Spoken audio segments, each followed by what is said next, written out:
Good morning दोस्तों, स्वागत है आप सभी का हमारे YouTube channel Mithun Bharti 8 AM में। आज हम लोग पार्ट 2 यानी कि हमारा जो ट्रेनिंग था प्रोटेक्ट योर मैसेज संदेश भेजने का तरीका, उसका पार्ट 2 वीडियो लेके आए हैं अभी।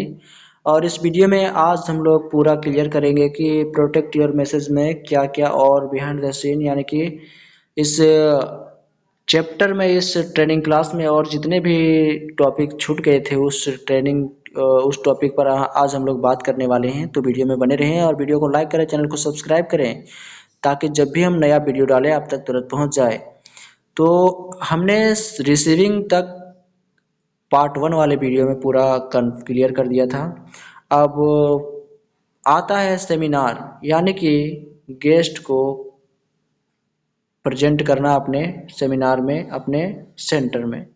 तो सेमिनार आपने देखा होगा कि सेमिनार किसे कहते हैं। सेमिनार किसी एक रूम में किसी व्यक्ति को खेल या कार्य के प्रति बताना ही सेमिनार कहलाता है। तो सेमिनार में आपको क्या होता है कि पैसे को गेस्ट के पास देखना चाहिए। जब भी आप गेस्ट को सेमिनार में ले जाते हैं तो उसे, यानी सेमिनार का मतलब यहाँ होता है ऑफिस। सेमिनार का मतलब क्या होता है? ऑफिस। यानी कि ऑफिस जब भी अपने आप गेस्ट को लेके जाएं तो वहाँ आप अपने गेस्ट के पास पूछ लें, डॉनलाइन के पास पूछ लें जो कि उसके पास पैसा है कि नहीं है। दूसरा आता है कैश ना होने के कैश ना होने पर उसे सीनियर अपलाइन से बात करवाना चाहिए। कैसे लिखे हैं यहाँ पे? कैश कैश होता है। कैश ना होने पर उसे सीनियर अपलाइन से बात करवाना चाहिए। अगर उसके पास कैश नहीं है तो अगर ऑनलाइन करना चाहता है तो उसे सीनियर अपलाइन से बात करवा दें, वो अपना ऑनलाइन पेमेंट कर देगा। तीसरा आता है आधा घंटा पहले जाना चाहिए। जब भी आप ऑफिस जाते हैं सेमिनार दिखाने के लिए, अपना बिजनेस प्लान दिखाने के लिए, तो उसे आधा घंटा पहले लेके जाना चाहिए। और चौथा है ऑफिस जाते समय अपना फ़ोन बंद कर लेना चाहिए। जब भी आप ऑफिस जाएं अपना फ़ोन बंद करके जाएं, फ़ोन स्विच ऑफ कर लें या साइलेंट मोड में कर लें ताकि कोई डिस्टर्ब ना हो। चौथा पांचवा है आपका बीईसी हॉल में बिठाना चाहिए। गेस्ट को इधर उधर नहीं ताकने देना चाहिए, उसे अंदर जाके सीधा बीईसी हॉल जो होता है उसमें बिठाना चाहिए। छठा है नेगेटिव जगह से, जहाँ से मतलब नेगेटिव जगह से साइड में रखना है। जब भी आप अपने गेस्ट को सेमिनार दिखाने के लिए ले जाएं, प्लान दिखाने के लिए जाएं ऑफिस में, तो उसे नेगेटिव जगह से दूर रखना है, साइड में रखना है। और सातवां है आपका गेस्ट का भी फ़ोन जो है बंद करवाना है। काफ़ी होता है यहाँ पे, गेस्ट का फ़ोन भी बंद करवाना है ताकि उसको भी कोई डिस्टर्ब ना करे और हमें उसके वजह से डिस्टर्बिंग ना हो। और छठा आपका आता है सेल्फ फॉर्म। सेल्फ फॉर्म का मतलब है खुद फॉर्म को भरना। जो आप फॉर्म भरते हैं ऑफिस में जाके अपने नाम का, उससे खुद से भरना यानी ऑनलाइन से भरवाना। तो सेल्फ फॉर्म में आता है पहला नंबर में फॉर्म गेस्ट से ही खरीदवाना चाहिए। जब भी आप ऑफिस लेके जाएं अपने गेस्ट को तो उसी से फॉर्म खरीदवाना चाहिए। इससे क्या होता है कि वो कुछ समझदारी लेता है अपने ऊपर।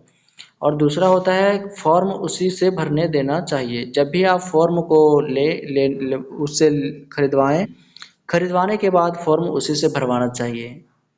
और तीसरा है फॉर्म भरने के बाद उसके पास से ले लेना चाहिए। जब भी आप उसके पास फॉर्म भरा हो जाए तो उसके पास से फॉर्म को ले लेना है। इंटरव्यू का अपर हैंडसेट लगाना है और ऑफिस जाने के बाद इंटरव्यू का अपर हैंडसेट लगाना है। उसके अंदर डर पैदा करना है। डर कैसा? तो ये चाहेंगे तो ये आपका काम करवा सकते हैं, अन्यथा नहीं करवा सकते। तो इंटरव्यू अच्छे से पास कर लेना। इस ऐसा करके उसके अपर हैंडसेट लगाना है उसके माइंड में। और पांचवा है किसी व्यवहार का, कैसा व्यवहार का है ये उसकी जानकारी सीनियर अपलाइन को देना चाहिए। वो गेस्ट किस व्यवहार का है, कैसी व्यवहार किस मतलब कैसी व्यवहार है, उसे सीनियर अपलाइन को जानकारी देना चाहिए। छठा है आपका फॉर्म सी से जमा करवाना चाहिए। फॉर्म जो है उसी से जमा करवाना चाहिए। ऐसा नहीं कि अपने से करना चाहिए, फॉर्म उसी से जमा करवाना चाहिए। और सातवां में आता है वेरिफिकेशन। यानी कि वेरिफिकेशन का मतलब होता है पूरा प्रोसेस, जो कि इसका प्रोसेस जो होता है आरडी और फ्रेंचाइजी पूरा करते हैं। वेरिफिकेशन का मतलब होता है जो हमारा डॉक्यूमेंट वगैरह बनना होता है और प्रोडक्ट वगैरह मिलना होता है, वो सब हमारा आरडी जो होता है और फ्रेंचाइजी होता है वो पूरा करते हैं, तो इससे वेरिफिकेशन करते हैं। क्लोजिंग आता है आपका 8वां में क्लोजिंग। तो क्लोजिंग का मतलब होता है अपने गेस्ट को सीनियर के बारे में समझाना तथा सीनियर अप्लायंस से मिलाकर उसे मोटिवेट रखना ही क्लोजिंग कहलाता है।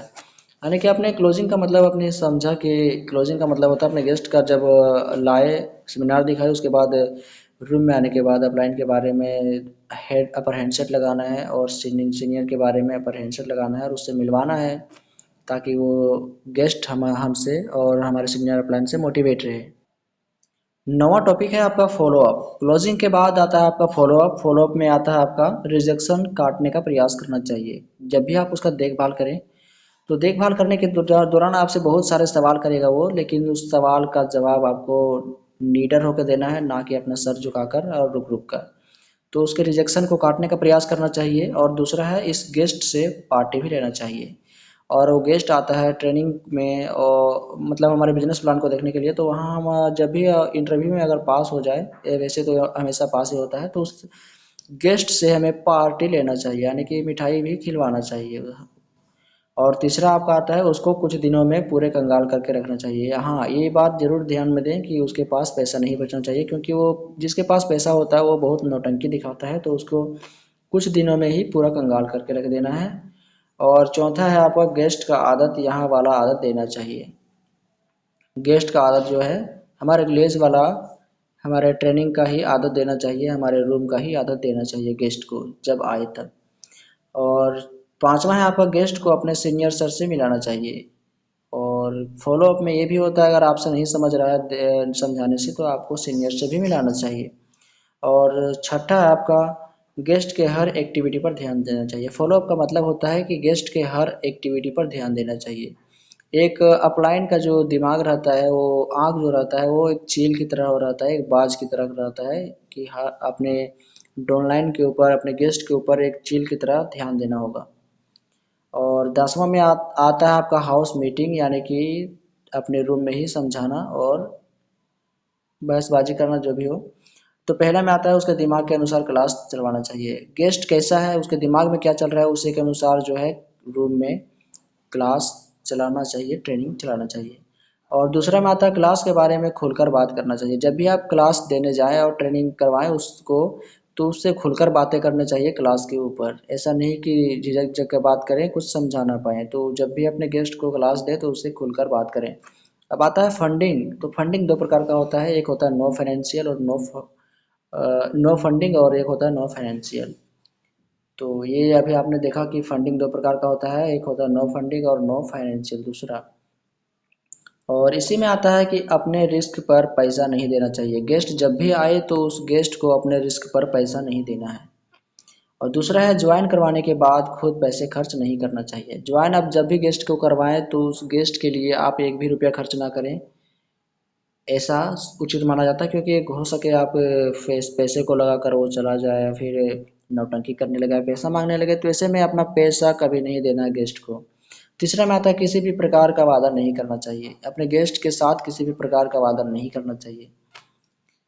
तो ये समझ लिया आप लोग। गिफ्टिंग आता है, पर गिफ्टिंग में आता है अपना गेस्ट दान नहीं देना चाहिए। यही बात है कि गिफ्ट में अपना गेस्ट को दान कभी नहीं देना है। वो अपना लाएगा तो अपना कमाएगा, अपना लाएंगे हम तो अपना कमाएंगे। तो गेस्ट किसी भी प्रकार में किसी भी हाल में दान नहीं करना है किसी को। दूसरा है किसी भी प्रकार का कैलकुलेशन करके नहीं बताना। अपने गेस्ट को किसी भी प्रकार का ईडी कैसे बना जाता है, पीएसटी कैसे बना जाता है, इतना कैलकुलेशन नहीं करना है। आरडी का कितना पैसा मिलता है, डीडी का कितना पैसा मिलता है, इस सभी का जो है कैलकुलेशन करके नहीं बताना है। और इन सभी बातों को ध्यान में रखते हुए हमने आपको जितना भी समझा बता पाए उन सभी को ध्यान में रखें। और वीडियो पसंद आए तो वीडियो को ज़रूर से लाइक करें, चैनल को सब्सक्राइब करें और अपने दोस्तों के साथ इस वीडियो को शेयर करें ताकि उनको भी मालूम चले कि इस वीडियो से हमें कुछ सीखने को मिला है। तो ज़रूर से अपने दोस्तों को शेयर करें। लास्ट में एक कमेंट करके, प्यारा सा कमेंट करके हमें बताएं कि वीडियो सब आप सभी को कैसा लगा। तो चलिए मिलते हैं अगले वीडियो में, तब तक के लिए जय रेलवे, जय हिंद।